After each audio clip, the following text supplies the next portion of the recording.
The ocean, like Africa, has its own big five. Sharks.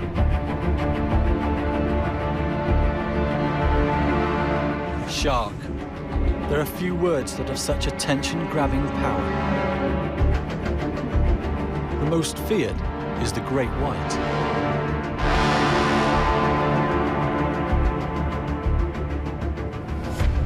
There's also the biggest fish in the ocean, the whale shark.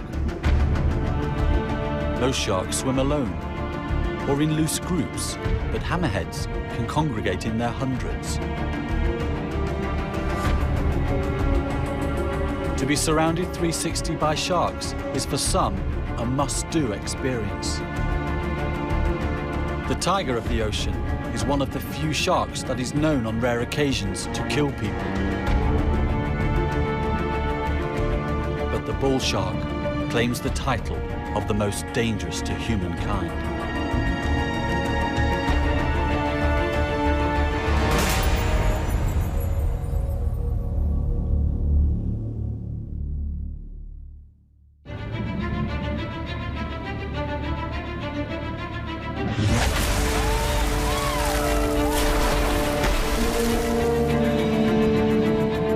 At up to 6 meters long and the biggest predatory fish in the ocean, this is the shark many crave to see, yet hope never to meet unexpectedly.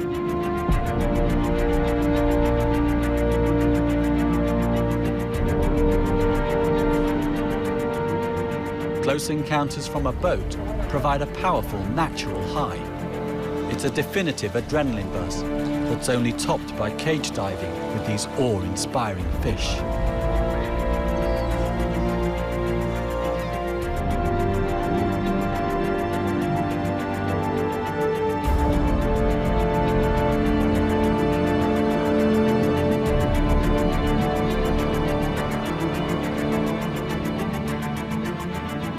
Freediving, the ultimate experience, is only for professionals who know the lie of the ocean floor and which sharks are relatively safe to swim with.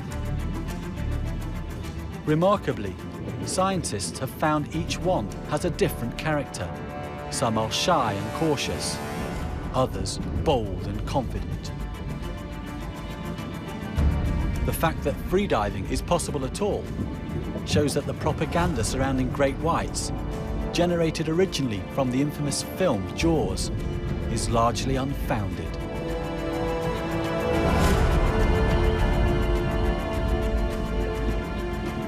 This monster movie terrified audiences.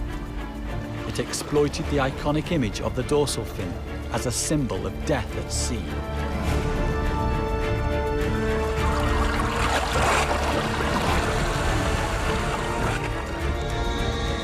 Initially, the impact of the film had tragic consequences for great whites and many other shark species.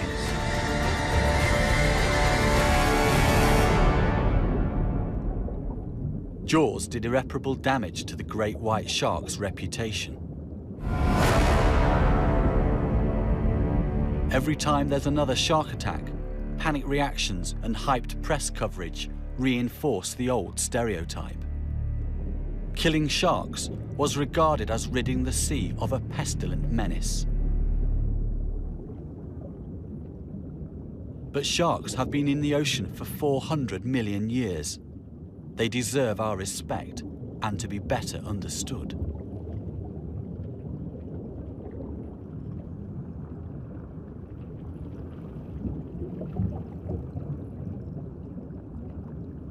To many people's surprise, Jaws also had a positive knock-on effect. It inspired fascination and changed the world by raising ocean awareness. In the Bahamas, a dead bull shark is brought in for a scientist to discover the cause of death. It's a perfect opportunity to teach the next generation just how amazing sharks really are. They came up with a key identifying feature of a bull shark. Where this dorsal fin comes in is directly in line, if not posterior, to the back of the pectoral fin. 50 years ago, it was extremely hard to get funds to study sharks. Now, the world is hungry for information about them.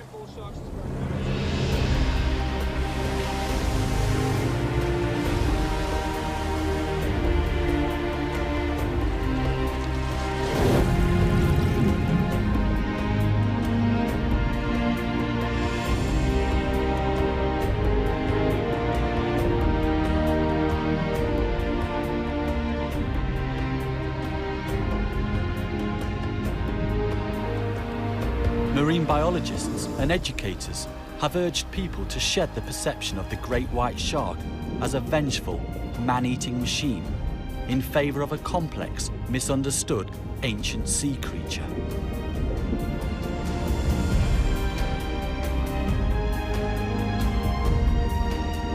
Great white sharks are not wanton killers, and in fact, they don't want to eat humans at all. They do occasionally bite people, but it's now thought that this is due to curiosity or mistaken identity.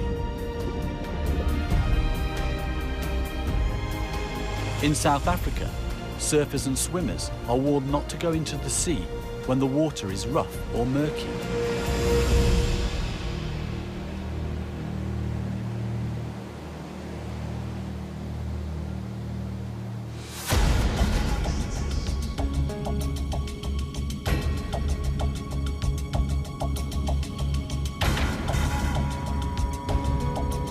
When they can't see clearly, great whites are thought to mistake the outline of a swimmer or surfer for seals, their natural prey.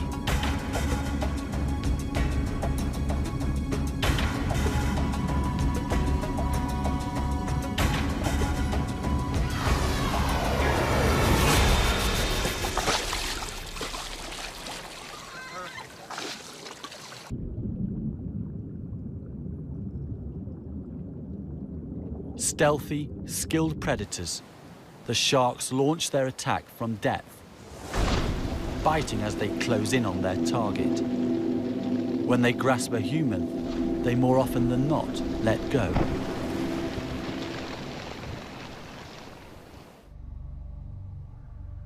The triangular serrated teeth of the great white are efficient cutting tools for biting large chunks from mammalian prey. Tragically, for their mistaken human victims, their first bite can cause fatal damage. The reason they let go is because it's thought that people are not nutritious enough for great whites to be worth hunting.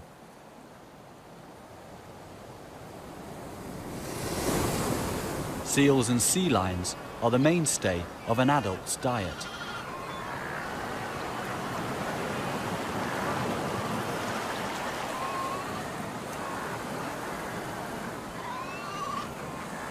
These marine mammals have a good layer of blubber to keep them warm in a cold sea.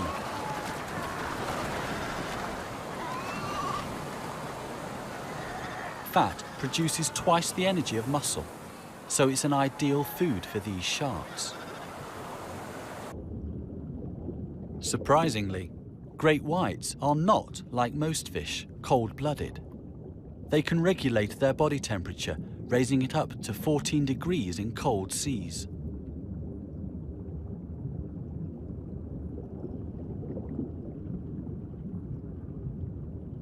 Being relatively warm-blooded is one of the factors that have allowed great whites to inhabit temperate waters that are too cold for many other shark species. A warm body allows the shark's muscles to work more efficiently, and it is this that enables them to produce bursts of energy needed to catch their prey.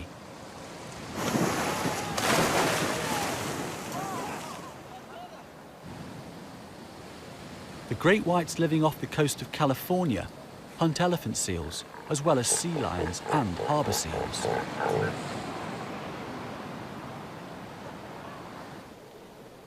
Off the coast of South Africa, here near Cape Town, they target Cape fur seals. The common name, white shark, is a misnomer. Although the shark does present a striking white belly when hauled out of the water, it's more slate grey than white. An adult swimming close to the seabed is well camouflaged and hard for a seal to spot from above. Unable to see them, but knowing sharks may be below, adult seals travel fast. They present the great whites with a speeding objective that is hard to target.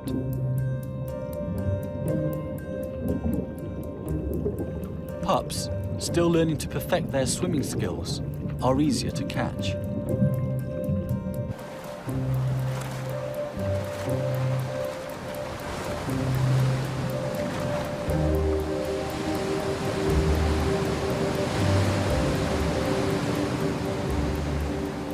Seal milk is rich. The pups grow fast, and at weaning, 50% of their weight can be fat. The seals give birth on offshore islands. Researchers have found that the sharks congregate near the islands when the weaned pups have to venture into the open ocean to hunt for fish.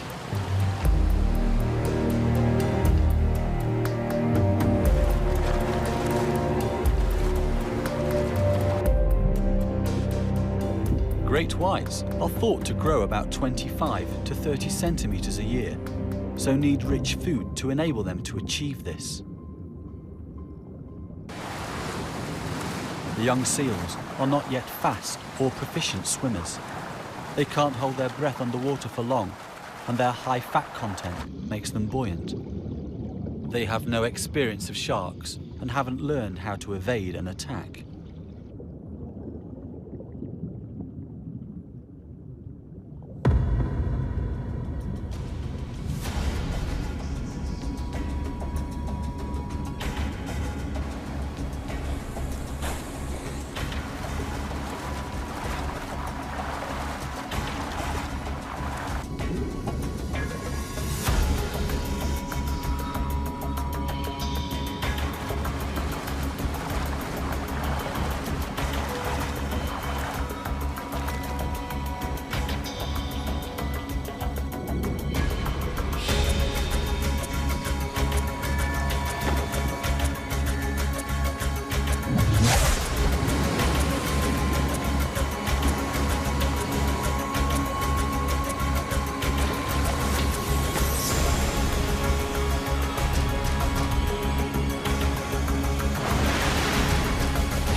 A good seal meal may provide enough energy to sustain a shark for a week or more.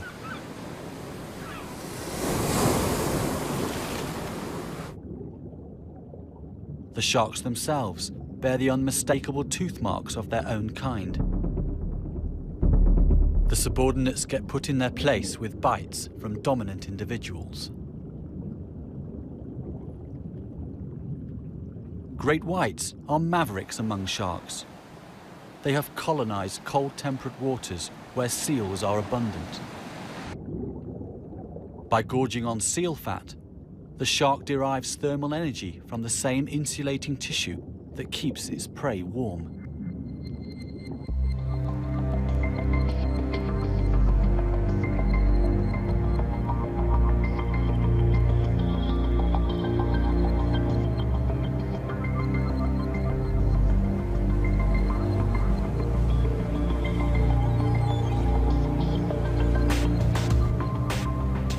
And they can travel great distances. Research has shown that sharks from California can swim to Hawaii and back. Another tagged in South Africa showed up in Western Australia. There's new information about their movements and habits off the coast of South Africa. Young great whites swim along the coast, hunting bottom-dwelling fish. Once they grow a little bigger, they eat bigger fish like mackerel, tuna, and bonito.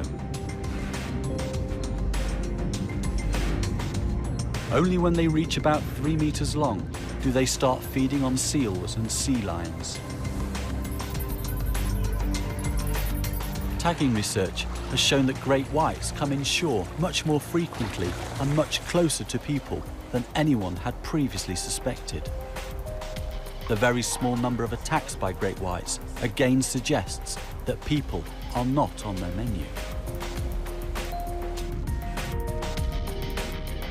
Adults are now known to rest inshore where there is a slack in the current or tide.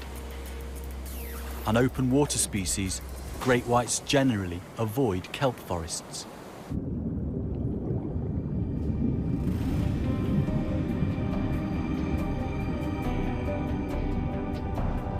Smaller species, like the pajama and other cat sharks, seek shelter in the forest.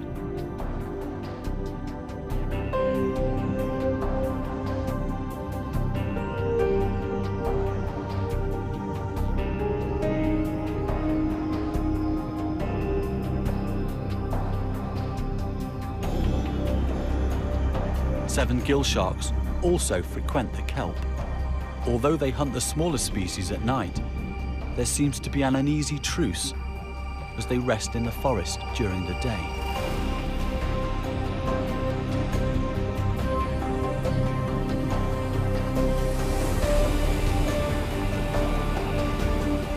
While some great whites stay near the coast all year round, others move offshore and remain in deep water for 4 to 6 months. The more we find out about great whites, the more we turn previous beliefs about them upside down. Fascinating and intriguing they are. Wanton man-eaters they are not.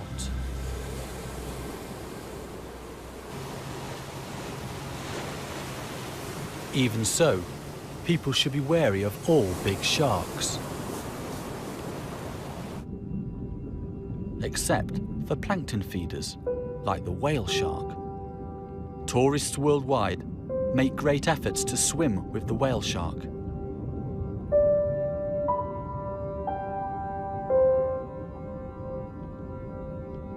Despite being the world's largest fish, it is no threat to us.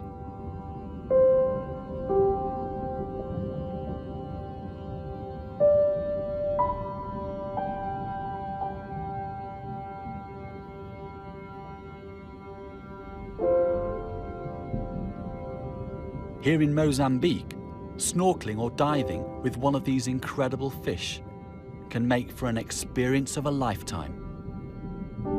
It's one that is on a par with seeing Africa's better-known terrestrial and iconic Big Five: lions, rhinos, leopard, buffalo, and elephant. Whale shark ecotourism is worth millions of dollars annually worldwide, with many small communities benefiting financially.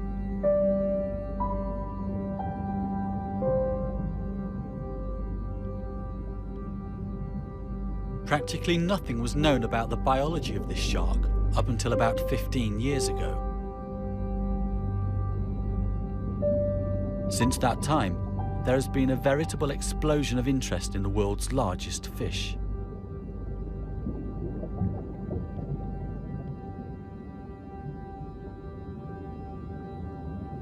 A fish, not a mammal, the whale shark originated about 60 million years ago.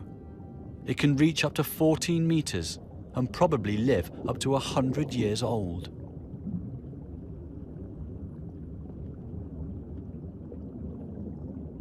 It is migratory and seasonally turns up at regular food sources.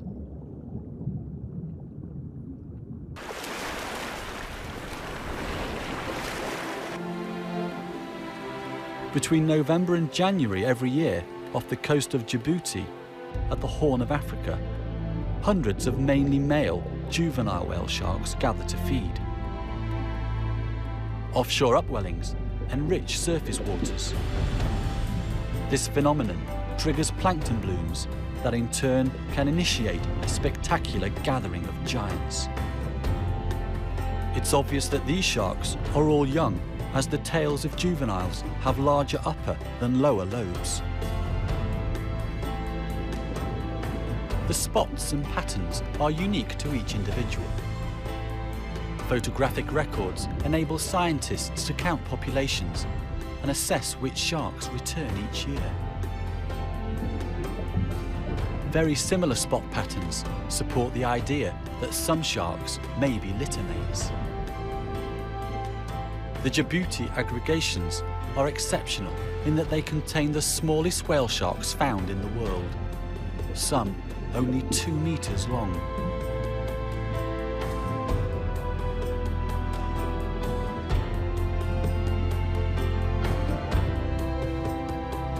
It's thought that at this length, the sharks are just reaching their first birthday. Where they are born and spend their first year of life is unknown.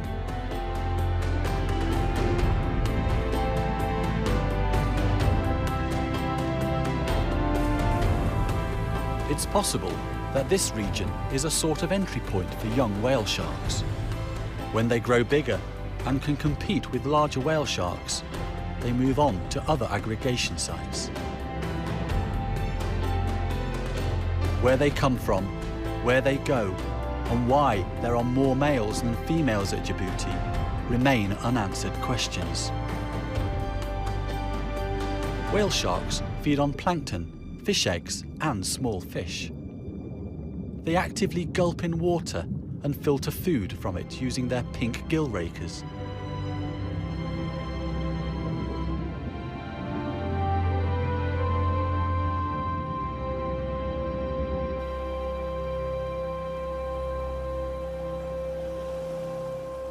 The sharks feed day and night, maximizing their intake when food is available.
In the Maldives, plankton blooms generally occur between May and November.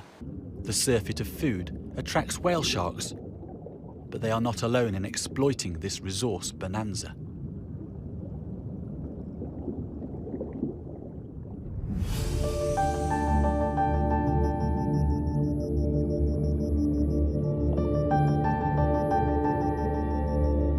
Spectacular feeding trains of hundreds of manta rays glide by in a steady stream.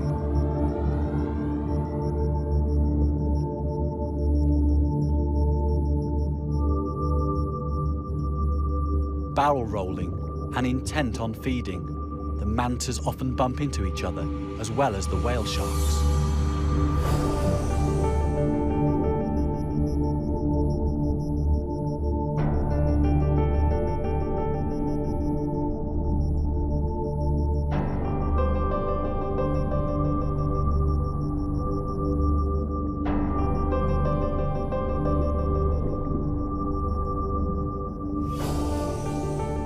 When the plankton sinks to the seabed, the mantas bottom feed, turning their cephalic lobes outwards rather than inwards to maximize the flow through their gill rakers.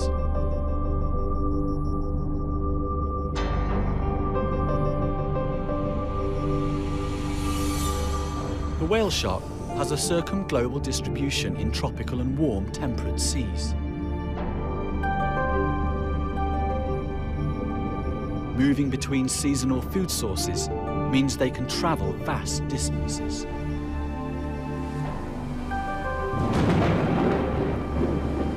The longest recorded whale shark journey spanned 13,000 kilometers and took over 36 months.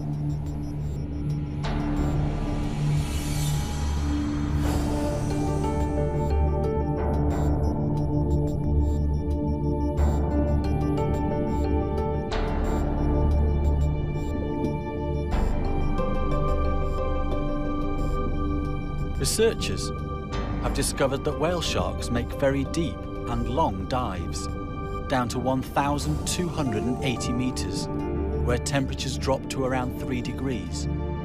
This is the deepest dive of any shark.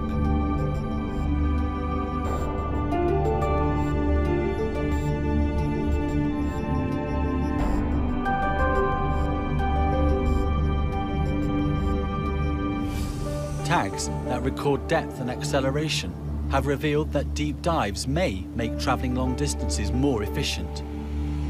The sharks glide deep down and then gently beat their tails and ascend at a very shallow angle. In this way, the whale sharks travel a maximum range with minimum energy expenditure. Once back at the surface, they rest and warm up. They cannot regulate their body temperature to the same degree as great whites. The secret life of this colossal yet elusive giant is very slowly beginning to be unraveled, but there is still so much to discover.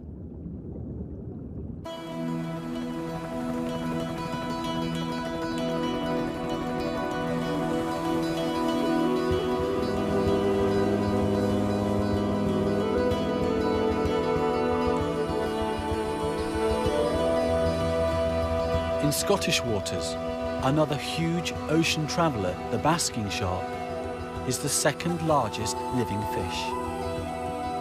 While not in the top 5, it is a close contender, so deserves recognition. Recent research has revealed cutting-edge discoveries about this shark too.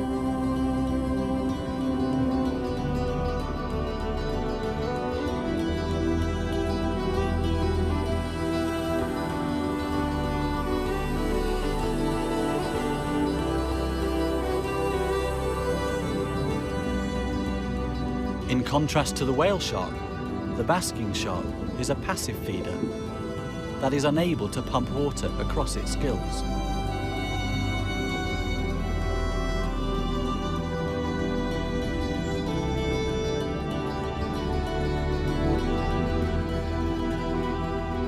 The plankton that it feeds on is filtered out by pinkish brush-like gill rakers.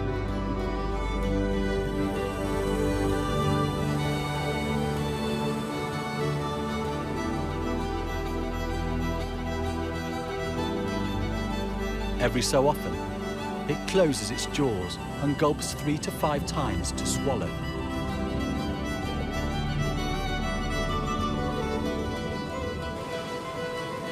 Basking sharks are seen feeding at the surface, but as deep-sea shrimps have been found in their stomachs, it's apparent that they feed at depth as well.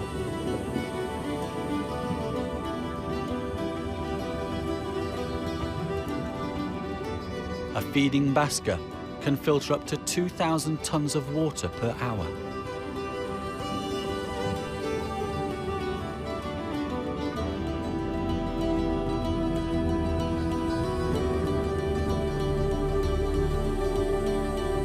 Many adult basking sharks bear white scars.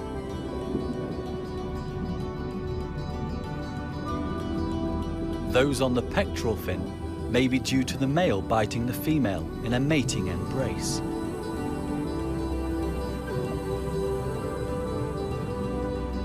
The sharks rubbing against one another during courtship can result in abrasions on their noses.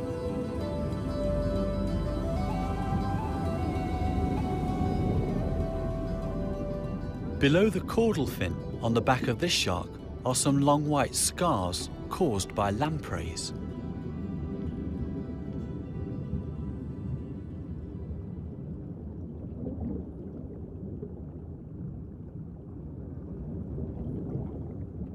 Lampreys are eel-like, jawless, primitive vertebrates.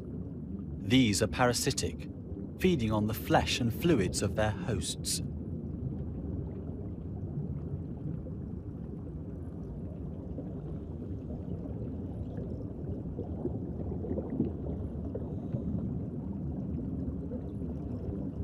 While lampreys may be an irritation, they are not the reason for the basker's dramatic decline.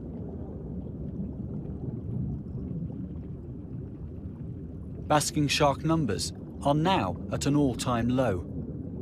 There are possibly only 8,000 left worldwide. They're protected in British waters, but recent research has shown that this is not enough. Satellite tags have revealed that some of these sharks make remarkable transoceanic migrations. A female tagged off the west coast of England travelled over 9,500 kilometres, sometimes at a depth of around 1,200 metres, all the way to Newfoundland, off the east coast of Canada. While transoceanic migrations take the sharks out of protected areas, recent evidence points to a slow recovery of the species in British waters.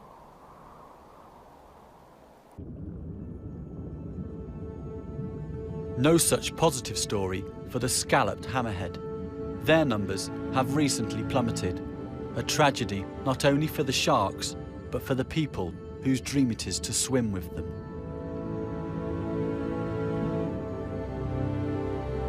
Spectacles like this off the coast of Costa Rica are high on many divers' must-see list.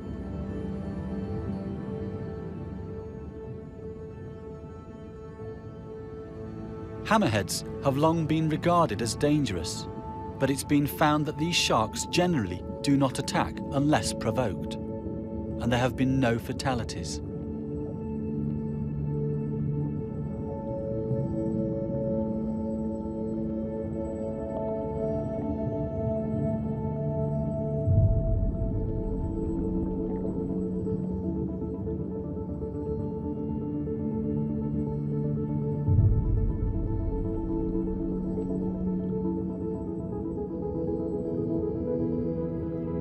Hammerheads have a fused upper jaw and small mouth.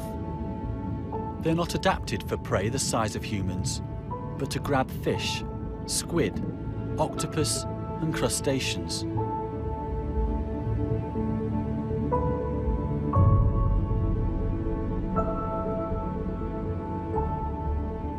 Their hammer-shaped head is thought to have evolved to maximize the area of electrosensory pores in the skin. These special sensors provide the shark with a sort of sixth sense. They're used to detect chemical, physical, and thermal changes, as well as the electrical fields of prey species, including those buried in the seabed. The hammer shape allows these sharks to scan significantly larger areas than other shark species.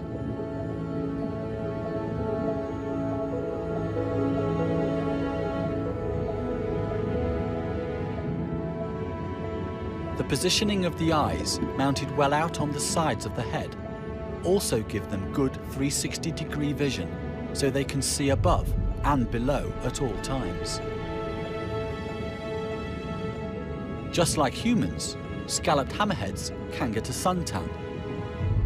When swimming in shallow water or close to the surface, shark skin produces more of the pigment melanin and darkens considerably to protect sharks from the ultraviolet light of the sun.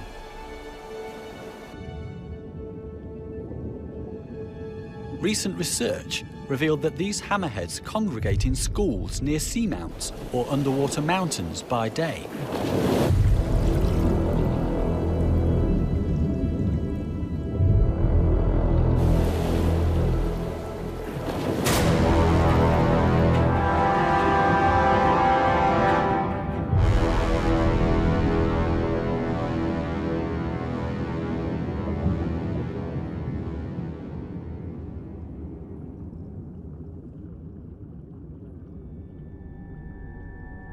The mount is a vital cleaning station where wounds can be tended and parasites and dead skin removed by cleaner fish.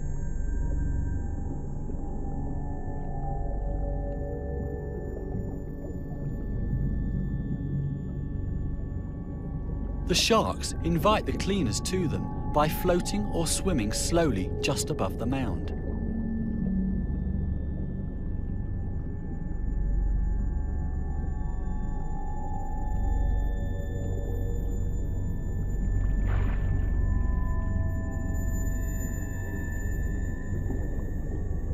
Hammerheads are not the only sharks around the seamount.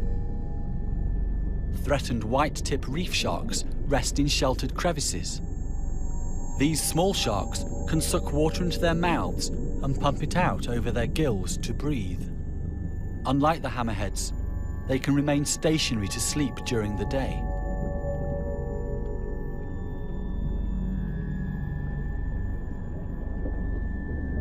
While hammerheads migrate, visiting the seamount seasonally when the water is warm, the white-tips stay within a particular area for years, time and again returning to the same shelter.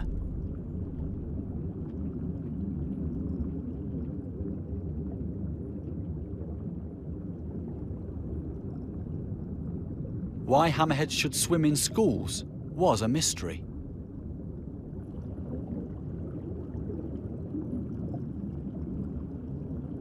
Prey fish congregate to gain safety in numbers, but hammerheads are at the top of the food chain, so have little need to gather together for protection. Painstaking research using video cameras and acoustic tags has revealed the schools may be mating aggregations. Most of the sharks are females that compete with each other for a central position.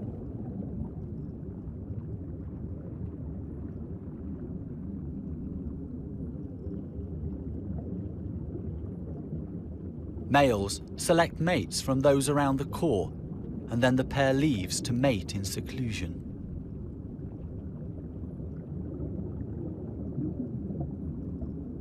At night, hammerheads swim out, each one alone to feed up to 20 kilometers away.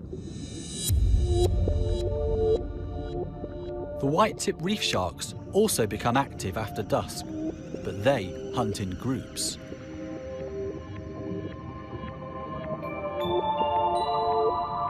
Their elongated bodies allow them to wriggle into crevices and between rocks to flush out hidden prey.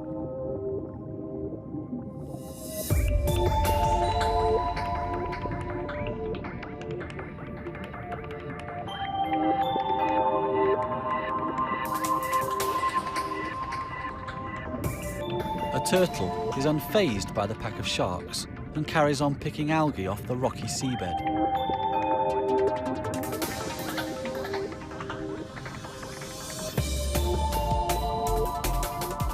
The sharks are after smaller prey, like crustaceans and sleeping fish.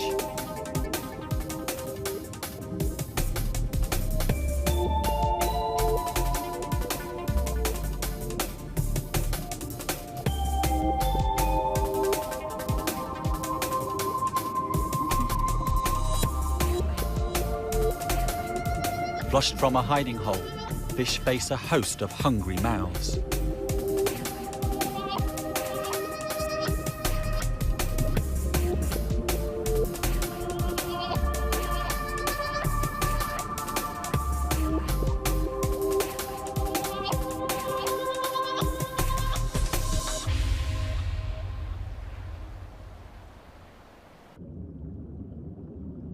Communal life is not for all sharks.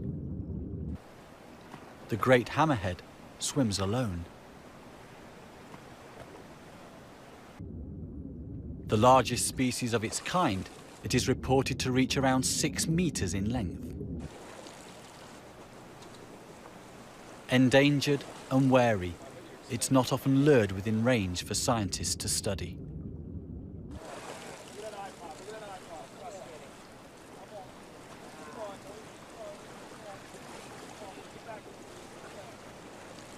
Although potentially dangerous, it rarely attacks humans. It sometimes behaves inquisitively towards divers and, like all large sharks, should be treated with respect. Great hammerheads are heavily fished for their large fins for the Asian shark fin soup trade. In some areas, numbers are down by 80%.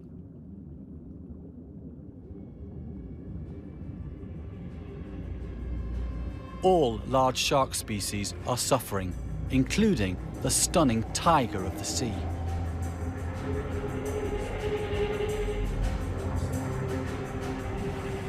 Striped like its namesake, this shark not only shares a title with the world's biggest cat, but also a reputation as a man-eater.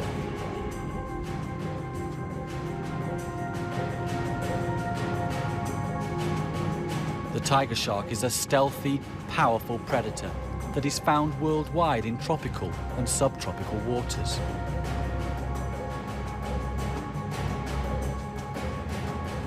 They are opportunistic feeders that will scavenge and are sometimes known as the trash cans of the seas.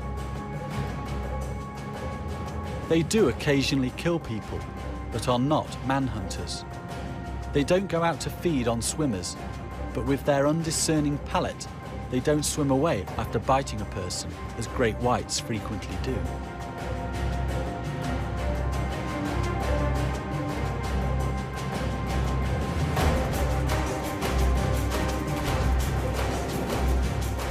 Recent research in South Africa has shown that the larger tigers tend to stay offshore.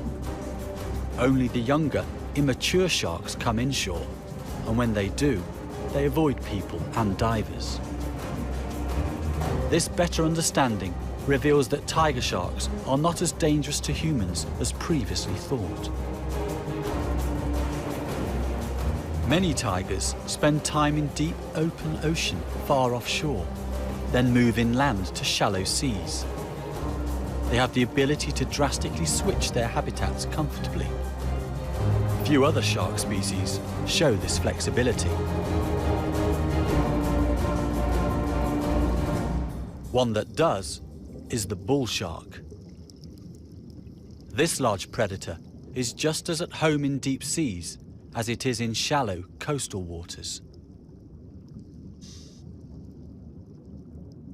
People enter its domain on a daily basis.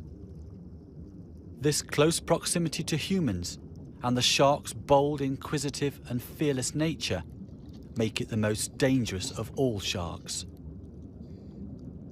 It's thought that it was probably bull sharks, not great whites, that caused the deaths of the 5 people bitten and killed in 1916 that sparked the story of Jaws.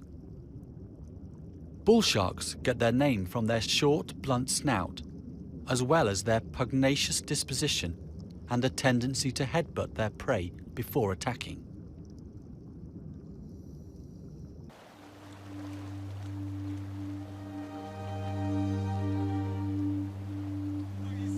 Like most shark scientists, Swiss-born biologist Eric Ritter believes that people are not part of any shark diet. Even with bulls, it's a case of victims being in the wrong place at the wrong time. To prove his point, Eric waded into bull shark-infested shallows.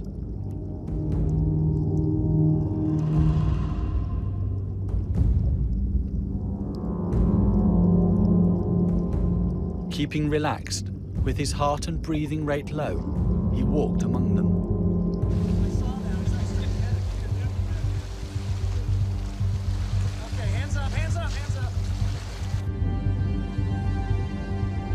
Sharks use their jaws to mouth and investigate unfamiliar items in their domain.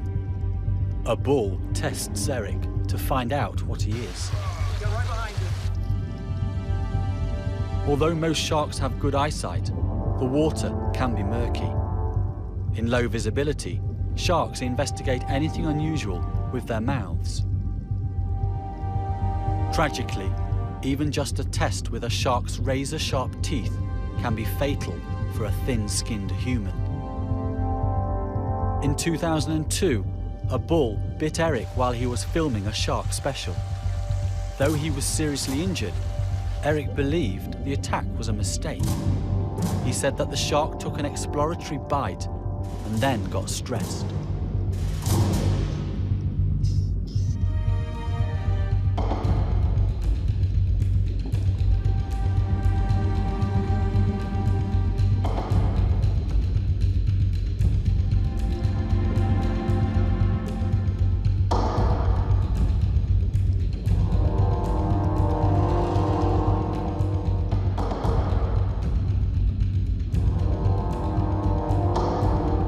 Bulls make no such mistakes when taking chunks out of manta rays. At first, it was thought that great whites were biting the rays' wings. When in doubt, blame great whites.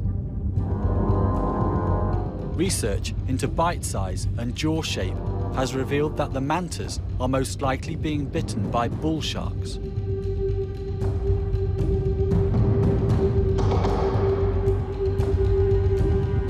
Like scalloped hammerheads, the mantas regularly visit seamount cleaning stations.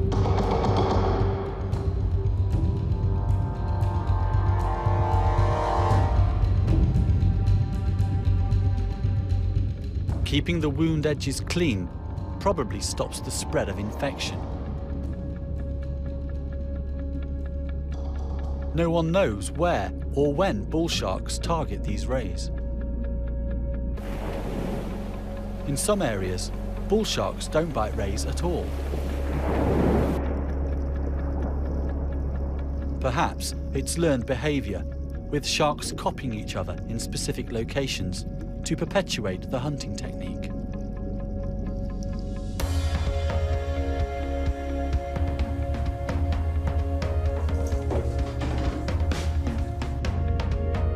For an ultimate shark encounter high, Shark Reef off Pacific Harbour in Fiji is a top destination.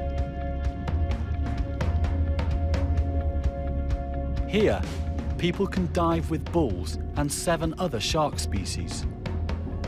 To attract the sharks, local divers collect fish heads and offal from a fish factory. The bait is lowered into place in wheelie bins.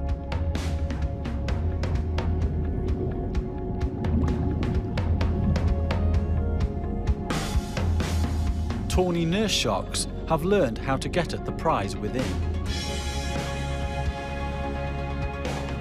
Thousands of fish congregate to pick up scraps and grab what they can. Sharks are vital to the health of the ocean. Take them out and the pyramid that is the food chain collapses and the ocean becomes out of balance. We all need the ocean to absorb carbon dioxide and recycle fresh water.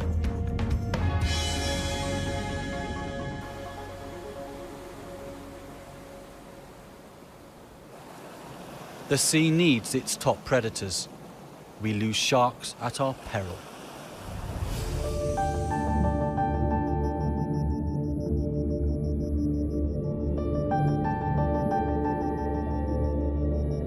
It may seem foolhardy to hand-feed bulls, but the Fiji shark divers know how to work and swim with them safely. The sharks are conditioned through food rewards to approach only from one side and to take food from one particular diver, identified by their different coloured hoods.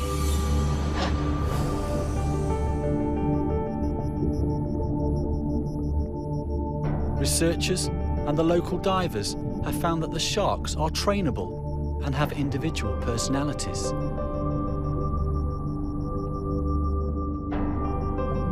The feeders know which ones are very gentle and which ones need reminding of their manners occasionally.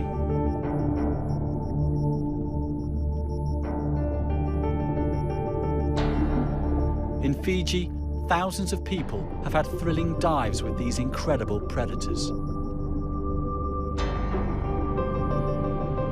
No one here has been attacked or bitten. The odds of being a victim of a shark attack worldwide are extremely low, about 1 in 6 million in the United States. In fact, people are at a greater risk of being bitten and killed by a dog than a shark.